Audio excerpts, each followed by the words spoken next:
en general y vamos la cuarta semana de estudiar la carta de los romanos a los romanos de Pablo.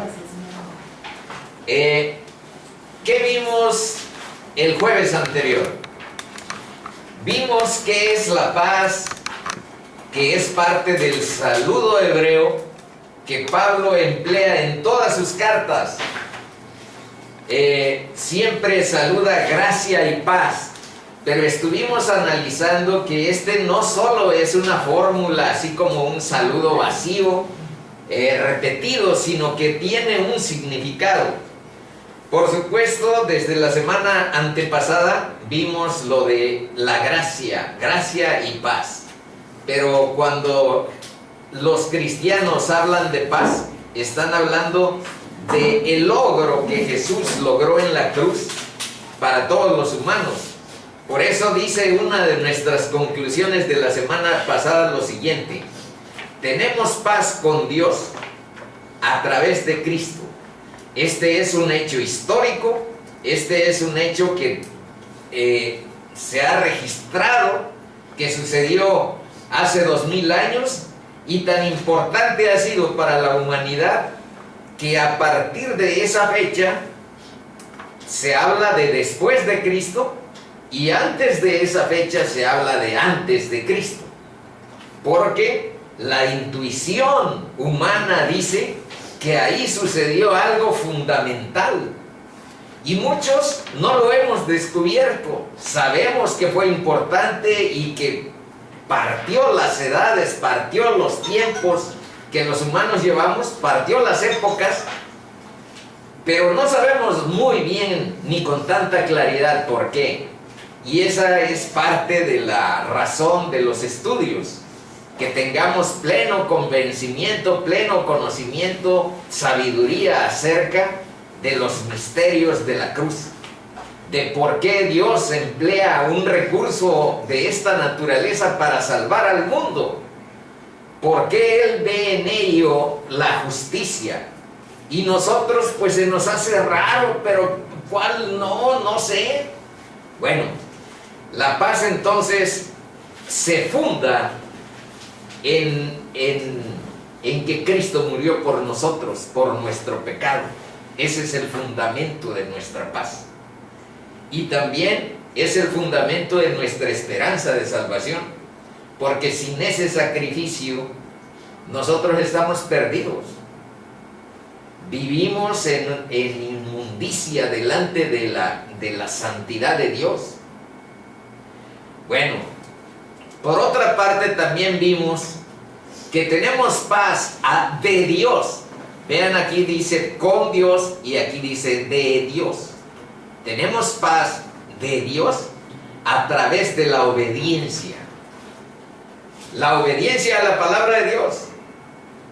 La obediencia a los mandamientos que Cristo nos dejó, que ya saben que nada más son dos. Amarás a Dios sobre todas las cosas, con todas tus fuerzas, con toda tu mente, con toda tu alma, con todas tus, ya dije fuerzas, creo. Ajá, y a tu prójimo como a ti mismo. Ese es el sentido de obediencia. Y esa paz de Dios, que sobrepasa todo entendimiento, nos llega a nuestro corazón como un sentimiento de plenitud. Esto es lo que dice arriba el Shalom. Plenitud quiere decir la presencia de la gloriosa presencia de Dios en tu vida. Algo repetí por ahí. La paz de Dios, ¿no? Ándale. Luego viene que tenemos paz interior. Este es otro tipo, este es un fruto del Espíritu Santo, que aquí vimos que emerge cuando nosotros nos doblamos en sumisión delante de Él, cuando nos rendimos al control del Espíritu en nuestra vida, tenemos fruto, y eso es a través de cierta disciplina del pensamiento y del espíritu. La disciplina mental y la disciplina espiritual, pues es el cumplimiento de los mandamientos que acabo de decir.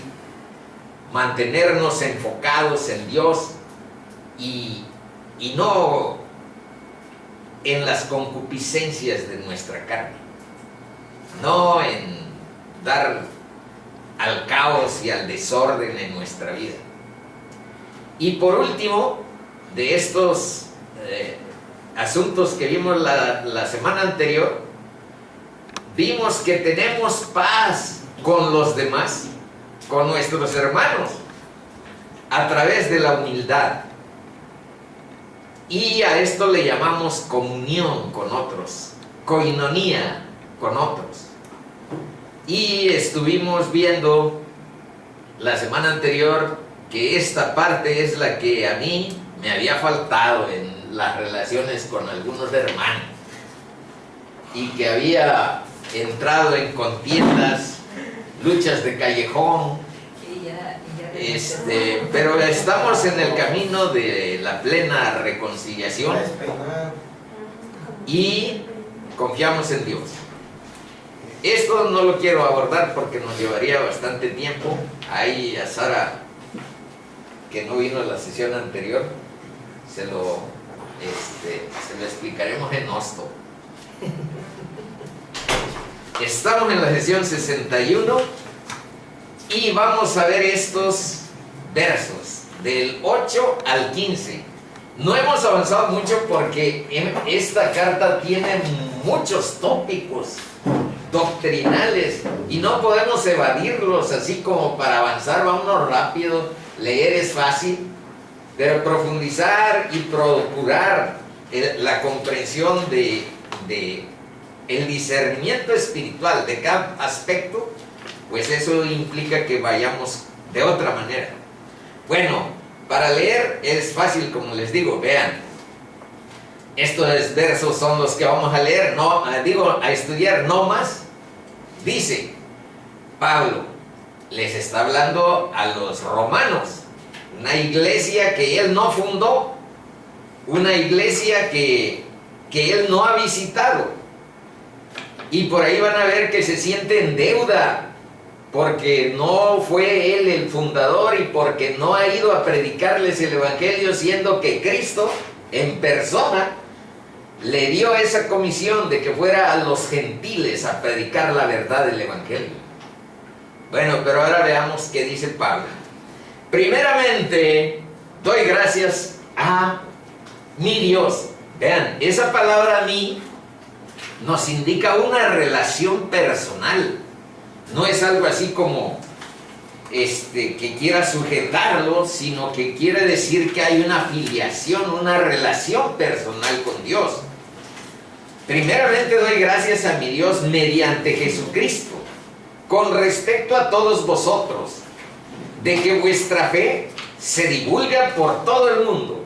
Está hablando con los romanos. Y ahora vean que en este primer verso, Pablo no destaca como seña de identidad de los romanos su edificio.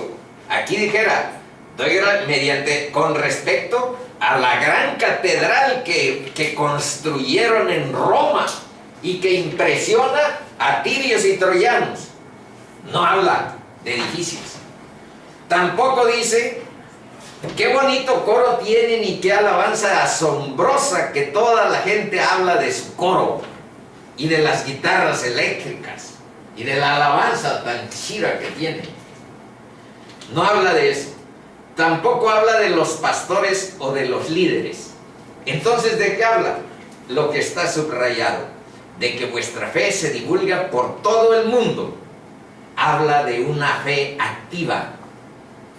La palabra que significa divulga en el original griego, lo que más se relaciona es: se anunciaba, se proclamaba esa fe, se hace evidente delante de los demás. Esa es una fe activa. Y Pablo a eso hace mención en su saludo, de que los romanos divulgaban, proclamaban en la capital del mundo gentil. No hay otra ciudad más importante en el mundo gentil que Roma. Está en el núcleo del imperio y ahí está, digamos que, el asentamiento de los poderes políticos más importantes de la región y de la época. Ahí están los césares, ahí está el Senado, ahí está el ejército, etc. Entonces es la capital del mundo gentil, y en esa capital, por medio de esta iglesia, hay Cristo proclamado, anunciado, divulgado. Seguimos en el versículo 8. Luego nos regresamos a leer aquí. Dice: porque testigo me es Dios, a quien sirvo en mi espíritu en el evangelio de su Hijo. Esto nos va a permitir hacer una profundización acerca de la oración. Dice: porque testigo me es Dios, a quien sirvo en mi espíritu en el evangelio de su Hijo. Siempre está repitiendo que es el evangelio la razón de su vida, la razón de su ministerio, de su misión, de por qué se fue a arriesgar a contextos tan difíciles como los leímos en el libro de Hechos. Es la razón de ser, de su misión: difundir, divulgar el evangelio, llevarlo a los que no lo conocen para conversión, y a los que lo conocen. Eso es lo importante que aquí vamos a ir descubriendo, y a los que conocen el evangelio para su edificación. Pero es el núcleo de la prédica de un cristiano. Bueno, dice: porque testigo a quien sirvo en el evangelio de su Hijo, de que sin cesar hago mención de vosotros siempre en mis oraciones. Aquí inicia esta actitud de oración que nosotros queremos evaluar, examinar para nuestra edificación. Dice que pone de testigo a Dios, para que vean que no nada más es un emoticón de poner las manos así como en los grupos de WhatsApp. Ponen en alguna mención: oremos por fulano de tal, y abajo, en vez de alguna oración, unas manitas, y listo. Y listo, ya está la oración. No sabemos si fue o simplemente es una cómoda evasión de la oración. Entonces, aquí por eso dice: pongo, testigo me es Dios, de que oro y de que busco a Dios, rogando que de alguna manera tenga al fin, por la voluntad de Él, un próspero viaje para ir a vosotros. Porque deseo veros. Esta es la razón, vean. Porque deseo veros para comunicaros algún don espiritual. Esta es la razón del viaje. Aunque ya les dijo que va hacia España. Su propósito de ir hasta España. Pero voy a pasar por Roma y quiero que ustedes me encaminen y quiero que ustedes me conforten. Y ahora vean qué otras cosas quieren. Primero dice en el 11: porque deseo veros para comunicaros algún don espiritual. Los dones del apostolado, los dones de los maestros de enseñanza, los dones de hacer milagros, los dones de sanidad, etc. eran los que estaban de alguna manera asociados a la persona de Pablo, a fin de que seáis confirmados. Esto es, pero vean que en el 12 como que modifica la perspectiva. Primero dice en el 11: para comunicaros algún don espiritual, quiero verlos. Pero en el 12 dice otra cosa: esto es para ser mutuamente confortados. O sea, no nada más esperen, confortados, no nada más esperen de mí, sino yo también espero de ustedes por la fe que nos es común a vosotros y a mí. Vean que ahora tiene una perspectiva más interactiva. No nada más esperen de mí, yo también espero de ustedes ser confortados en su fe. Es el camino, el de la fe en Cristo, el que caracteriza a estas personas de la iglesia, y el que debe caracterizarnos a nosotros como seguidores de Jesús. 13. Pero no quiero, hermanos, que ignoréis que muchas veces me he propuesto ir a vosotros. Ya antes ha querido ir Pablo a Roma, pero vean lo que pasa. Pero hasta ahora he sido estorbado para tener también entre vosotros algún fruto. La perspectiva del Evangelio es que una persona que vive en la fe de Cristo, que sigue a Jesús, tenga frutos espirituales en su vida. Si no, la fe es muerta. Como entre los demás gentiles. 14. A griegos y a no griegos, a sabios y a no sabios, soy deudor. Bueno, aquí es un hecho curioso. ¿A quién está dirigida esta carta que estamos analizando? A los romanos. ¿Y por qué en el 14 dice a griegos y a no griegos, a sabios y a no sabios soy deudor? Bueno, primero, porque la cultura predominante, el idioma, la lengua en la que tienen identidad las clases más cultas en Roma hablan griego. Y la carta que está dirigida a los romanos, la original, el manuscrito original, está en griego. ¿Qué cosa quiere decir a griegos y no griegos? Bueno, a los romanos de cultura nice, de cultura elevada, que hablan griego, a los romanos que no saben griego y que son, digamos que plebeyos, a todos ellos, a griegos y a no griegos, a sabios, a personas que tienen cierto desarrollo intelectual y a no sabios, soy deudor. Más adelante vamos a ver ese sentido del apremio que Pablo vive y siente por la gente para predicarles la verdad de Cristo. Soy deudor, me siento deudor, me ha dado Dios una comisión importante en mi vida. Y de plano, hermanitos, yo también me siento deudor de todos. Dios ha sido demasiado bueno conmigo y hay ese apremio de compartir con otros la verdad de Cristo. 15. Y lo digo para contagiarnos. Lo digo para abrir nuestro corazón en esa necesidad que tiene el mundo, que puede morir en oscuridad, que puede morir en condenación. Antes de que vinieran y que iniciáramos esta sesión, estábamos hablando de el deceso de una persona que es pariente nuestra, más joven que Sara. No sabemos su estado espiritual. No sabemos si conoció el camino de la luz que Dios ha dispuesto para nuestra vida, para no ser condenados. El camino de la gracia, el camino de la verdad de Cristo.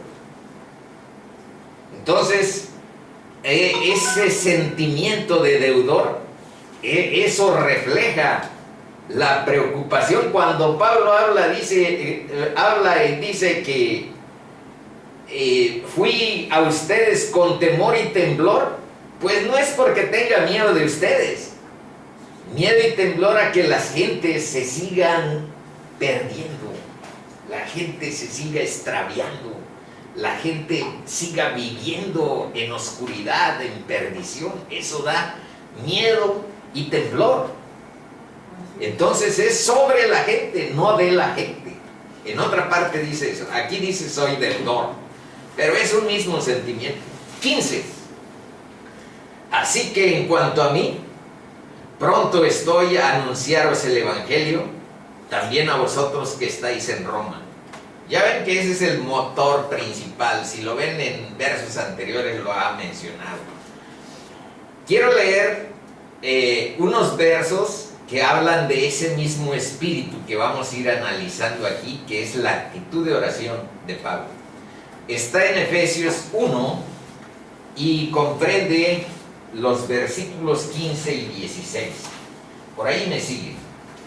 Por esta causa, también yo, habiendo oído de vuestra fe en el Señor Jesús y de vuestro amor para con todos los santos, ya hemos estado revisando con anterioridad que en todas las cartas de Pablo habla de santos vivos.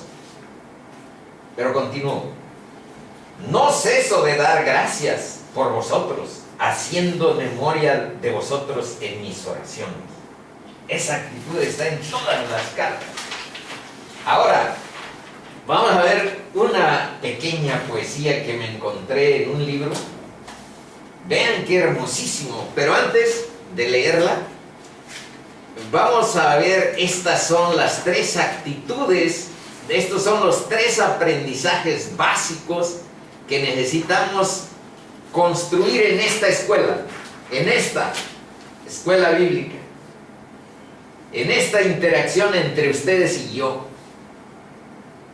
Los aprendizajes más importantes están en estas tres cosas.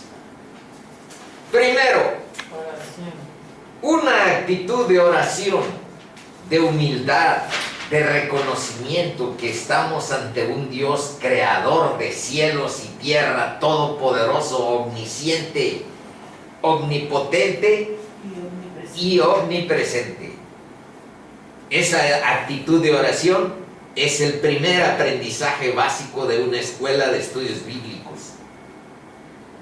El segundo, que puede medio incomodar a algunos a veces, de los que han venido, de ustedes no creo.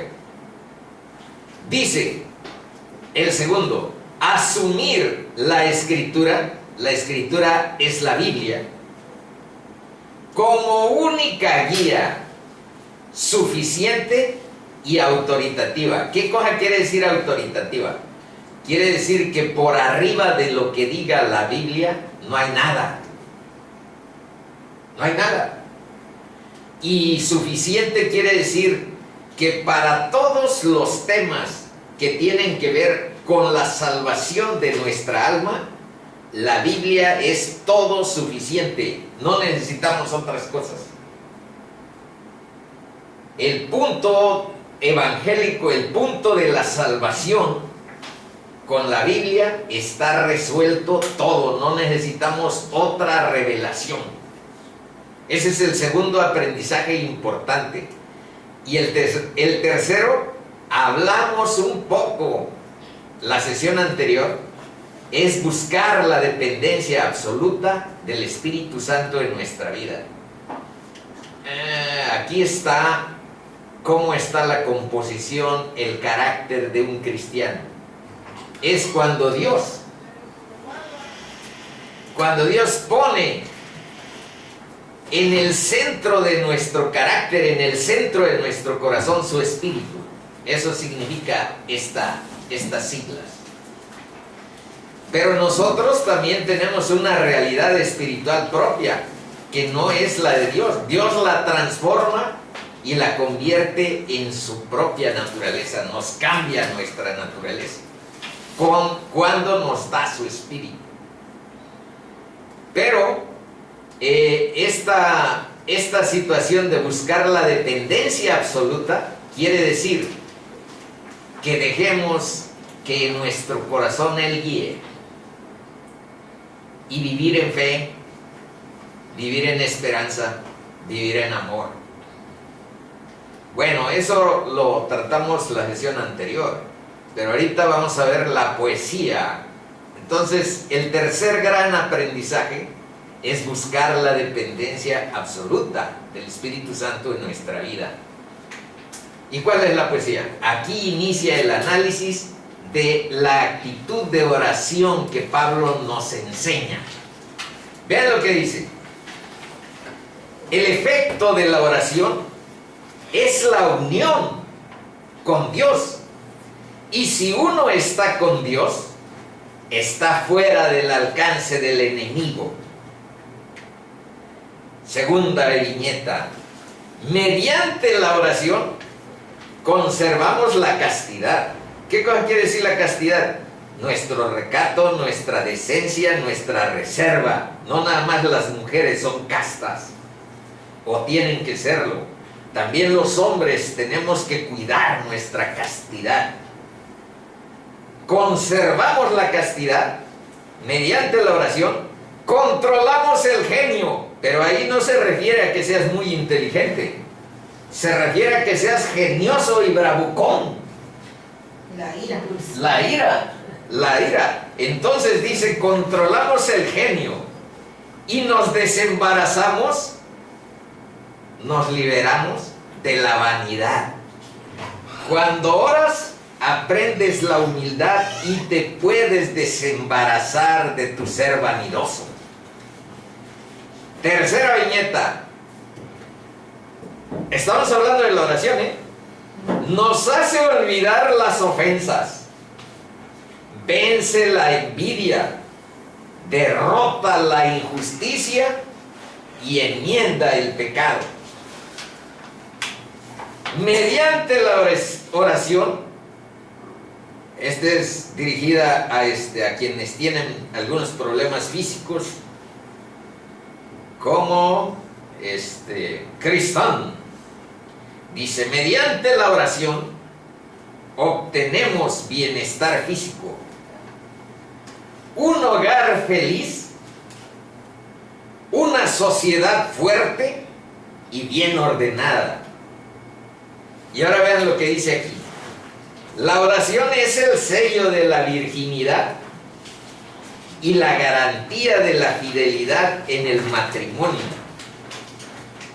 Otra, escuda al viajero, protege al dormido, infunde valor al vigilante. Sigue la poesía.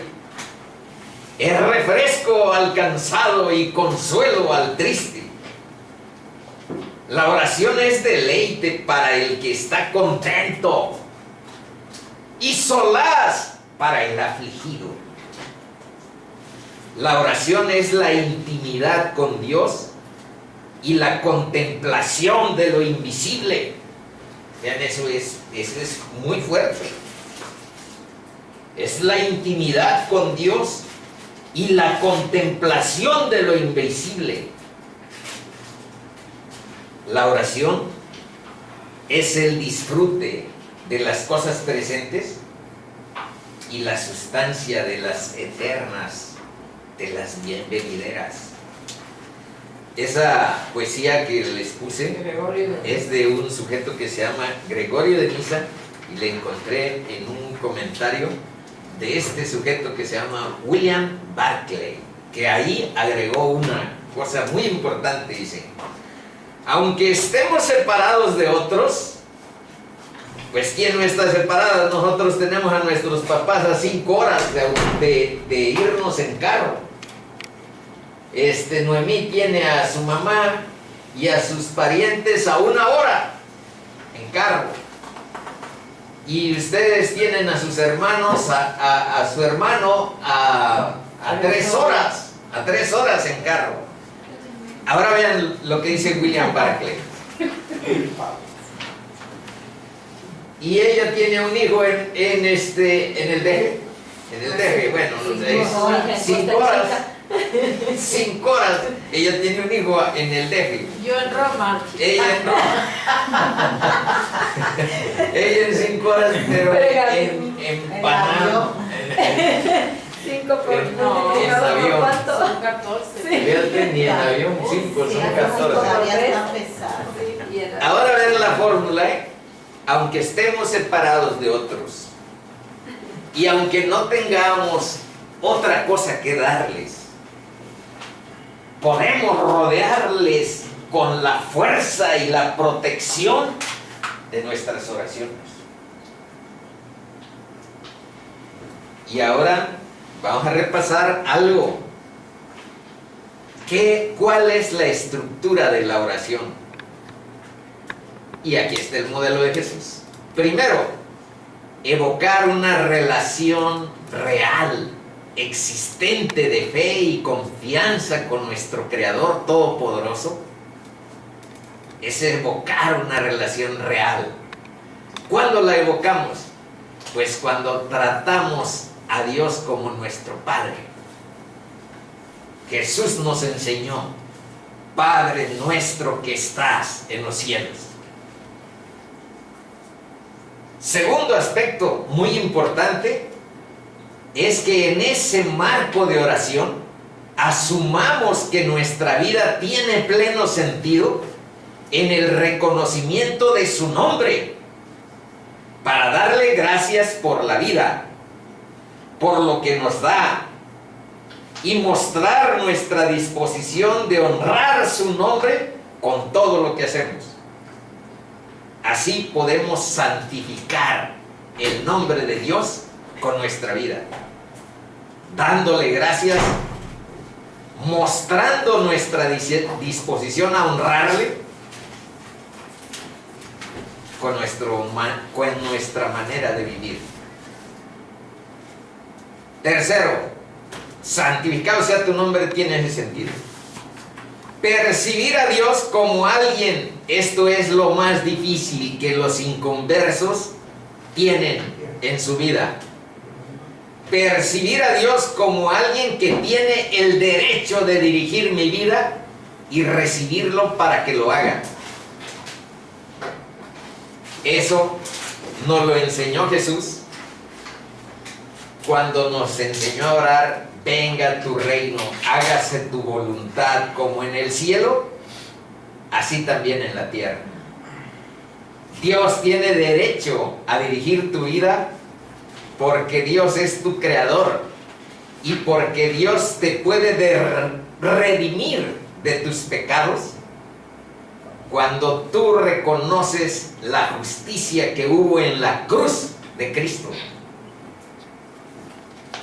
Y en esa confianza y en esa fe es a donde nosotros vivimos, dándole derecho de dirigirnos, de guiarnos y recibir de Dios su presencia, su guía, su espíritu. Luego, es importante pedirle que bendiga lo que hacemos para ganarnos la vida. Bendice Dios nuestro trabajo. Bendice Dios nuestro quehacer cotidiano. Bendice nuestras ventas. Ese sentido tiene el pan nuestro de cada día. Dánoslo hoy, Padre eterno.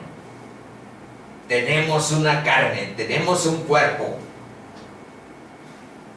Necesitamos medios de manutención. Pero vean que está en el marco de algo más importante que nuestro simple ser pues necesitado de comida. Está en este marco como nos lo enseñó Jesús. Y si vamos a pedirle que bendiga nuestro trabajo, nuestro quehacer, nuestra manera de ganarnos nuestro pan. También es importante incluir en el contexto de nuestra oración, con todas las características que aquí vimos, de intimidad, de disfrute, de comunión, de refresco, de protección, de sello para nuestro matrimonio, de buscar el bienestar físico, la propia cambio social o el fortalecimiento de cosas que se hacen políticamente y socialmente bien. Orar por la gente que tiene prominencia en las decisiones. Con Noemí hemos prometido que vamos a orar por el gobierno que está, pero no hemos sido tan consistentes. Oramos con nuestro hijo todos los días, eso sí, antes de que se vaya a la escuela, y buscando estar enfocados en la obediencia a nuestro Dios, pero se nos ha pasado. Entonces, en ocasiones hay que apoyar a nuestras autoridades mediante la oración. Es bíblico. Bueno, y hay un aspecto importante en este contexto que estamos analizando: pedir perdón por nuestros pecados. y ayuda para perdonar agravios de otros a nosotros. Ese es el sentido de y perdónanos nuestras ofensas, como también nosotros perdonamos a los que nos ofenden. Y algo que cierra esta oración es esta estructura. No es una oración, es un análisis de cómo construir nuestra relación con Dios continua, permanente. No nada más se ora cuando estamos desesperados por una situación pues incómoda o por una situación desesperada. Aunque muchos es la única manera en que nos acercamos a Dios que tenemos. Solamente nos acordamos que Dios existe cuando nos aprieta alguna situación, alguna circunstancia. Bueno, aquí se cierra con esta situación. Pedir protección a Dios frente a los asedios del mal que están a nuestro alrededor.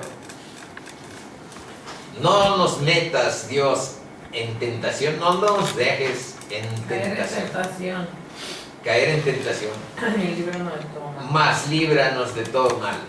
Y deben de saber que en Mateo 6, del 9 al 13, el Padre Nuestro no termina aquí, sino que hay otra partecita que en ocasiones se deja fuera, que dice: porque tuyo es el reino, y el poder y la gloria, por todos los siglos.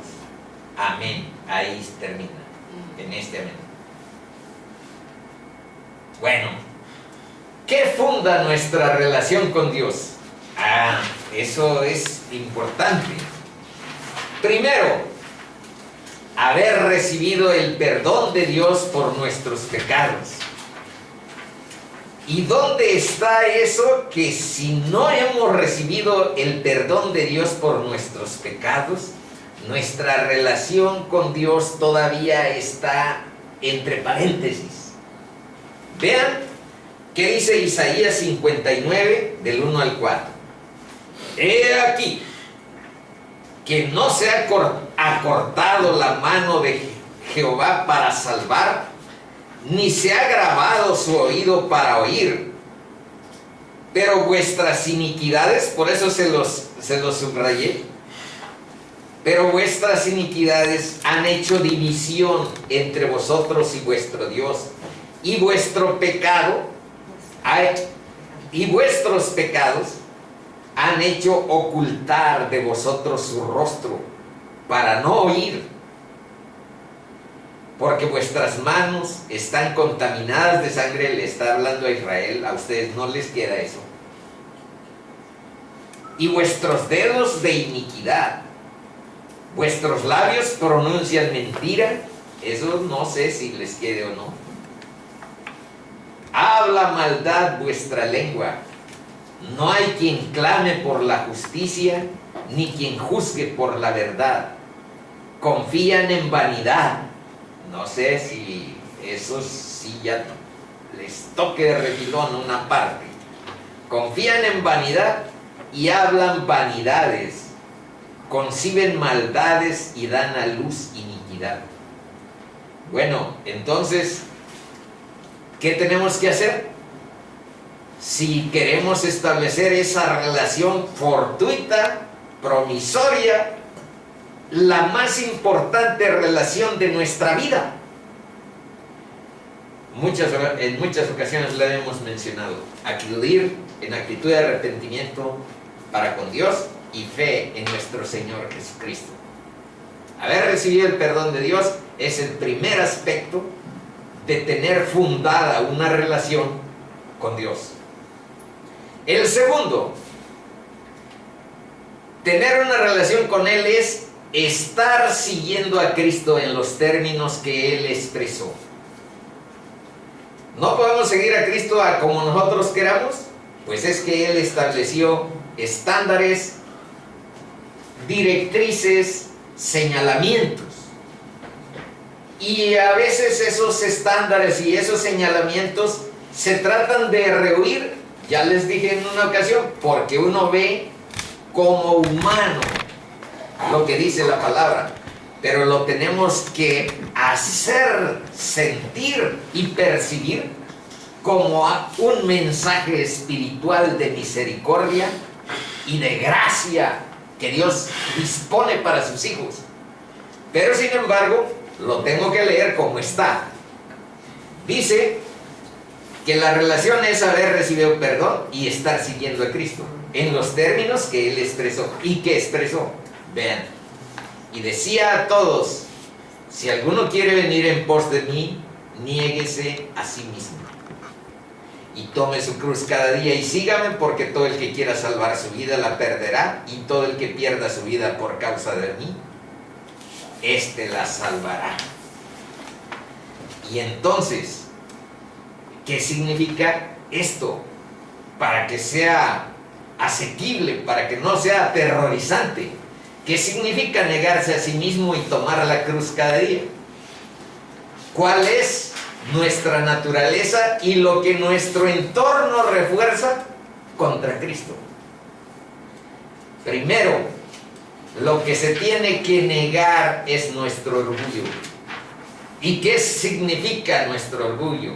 Un sentimiento de autosuficiencia, de saber qué es el bien y el mal de espaldas a Dios. Otro es nuestra vanidad. ¿Qué significa? Estar afanado por la gloria de los hombres, ser reconocido, ser admirado, ser glorificado por los hombres, y también la propia justicia, no la de Dios. La justicia de Dios es Cristo. No hay nada encima del valor de eso en nuestra relación. Y también negarse a sí mismo es negar nuestro egoísmo. ¿Qué significa ser un egoísta? Vivir para sí mismo sin atender la voluntad de Dios. ¿Y a dónde están estos aspectos que aquí pues procuramos sintetizar? Vean cómo están Juan 14, 15, Juan 14, 21 y Juan 14, 23. Están así seleccionados en esa porción. Dice: si me amáis, chicos, guardad mis mandamientos. El que tiene mis mandamientos y los guarda, ese es el que me ama.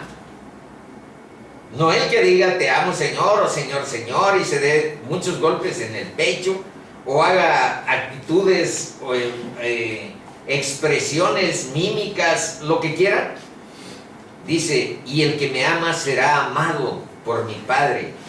Vean ahí dónde está otra vez parte de este misterio, de que Dios viene a nuestra vida, viene al centro de nuestro corazón, habita en nosotros. Cuando tenemos esta relación, es que aprendemos la vida espiritual, a vivir en fe, a tener esperanza y a vivir en amor a Dios. Este misterio, vean otra vez a dónde está. Aquí dice: será amado por mi Padre. Estamos aquí. Será amado por mi Padre, y yo le amaré y me manifestaré a él. Ahora vamos al 23. Respondió Jesús y le dijo: el que me ama mi palabra guardará, y mi Padre le amará, y vendremos a él y haremos morada con él. El que no me ama no guarda mis palabras, y la palabra que habéis oído no es mía, sino del Padre que me envió.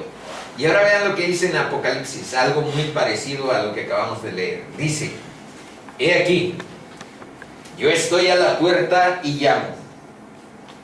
Si alguno oye mi voz y abre la puerta, entraré a él y cenaré con él y él conmigo. Eso es la promesa de Dios, estar con nosotros. No nos está mandando a hacer cosas imposibles de realizar. Nos está diciendo: yo los empoderaré, yo viviré en ustedes, yo los guiaré, yo les daré fuerza, yo los capacitaré. Bueno, ahora vean, para quienes piensen que no, pues nuestro entorno es bien bueno y ¿para qué estamos revisando estos aspectos? Les voy a leer algo que saqué de una revista importante. Obviamente está como sintetizada. Dice: la familia tradicional, chicos y chicas, es una herramienta de condicionamiento primordial para una perspectiva del mundo occidental imperialista. O sea, la familia tradicional sirve como mecanismo de dominio. Ese es el sentido. Y más abajo se aclara mejor. Vean lo que dice esta revista, que tiene tintes educativos y que tiene perspectiva de comunidades universitarias. Dice, estamos hablando de la familia tradicional y ¿qué dice el mundo? La familia tradicional debe desaparecer porque oprime y esclaviza a las mujeres y obliga al servilismo. El matrimonio es servilismo legalizado y las relaciones familiares son la base para toda la opresión humana. El derecho al divorcio, las preferencias sexuales diversas, el derecho al aborto, la liberación sexual, los derechos de los niños son afectados por la familia. Y ahora vean, las ideas de inclusión. Y Rafa vio apenas una película a donde hay representación de todas las minorías, de lo que se llaman minorías sociales. Bueno, no sé cuál sea. Dice, las ideas de inclusión son fundamentales en la sociedad global actual y deben promoverse en la escuela. Entonces, chicos y chicas, nuestros hijos están expuestos a este bombardeo constante de ideologías que dicen todo lo contrario a lo que la palabra de Dios nos llama. Debe desaparecer el matrimonio, la familia tradicional, debe de erigirse la bandera del divorcio, de las preferencias sexuales diversas, que quiere decir transexuales, que quiere decir homosexuales, que quiere decir lesbianas, que quiere decir todas esas minorías que aparentemente son naturales porque nosotros estamos ya pues naturalizándolas, viendo como que eso es normal y no lo es, ni lo será. ¿A dónde dice eso? Vean, recordemos. Y creó Dios al hombre a su imagen. A imagen de Dios lo creó, varón y hembra los creó, y los bendijo Dios y les dijo: fructificad y multiplicaos, llenad la tierra y sojuzgadla, y señoread en los peces del mar, en las aves de los cielos, y en todas las bestias que se mueven sobre la tierra. Génesis 2:24. Por tanto, dejará el hombre a su padre y a su madre y se unirá a su mujer y serán una sola carne. Esto es el Viejo Testamento. Pero ¿y el Nuevo? ¿Qué dijo Jesús cuando le preguntaron acerca del divorcio? Vamos a leerlo un momento. Dice Mateo 19, del 4 al 6. Le preguntaron directamente acerca del divorcio. Y deben de saber que en el tiempo de Jesús, escribas y fariseos tenían una plaga de divorcios. O sea, se divorciaban por cualquier cosa. Y por eso fueron a él y le preguntaron: ¿tú qué dices acerca del divorcio? Bueno, vean lo que les respondió.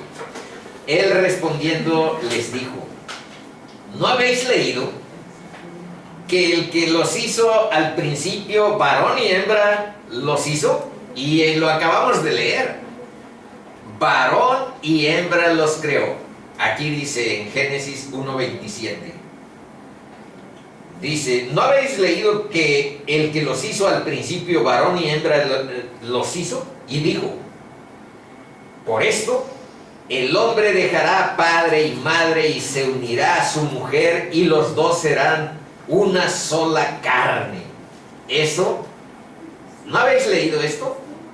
Les está diciendo. Y es lo que acabamos de leer aquí. Una sola carne. Pero ahora vean cuál es la postura clara, definida, determinada de Cristo respecto al divorcio. Así que no son ya más dos. O sea, pues, ¿qué creen? Ya son una sola carne. Ya no son ya más dos. Así que no son ya más dos, sino una sola carne. Por tanto, esta es la conclusión. Lo que Dios juntó, no lo separe el hombre.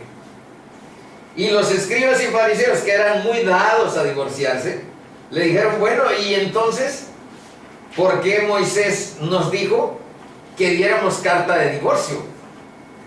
Y él les dijo, por la dureza de tu corazón, por la dureza de tu corazón.